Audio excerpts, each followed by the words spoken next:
নমস্কার।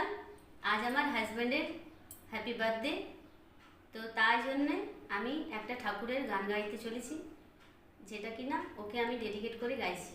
আপনাদের যদি ভালো লাগে তা আমার পাশে থাকার অনুরোধ রইল। তাহলে ছোট্ট করে শুরু করি। জয় রাধে রাধে।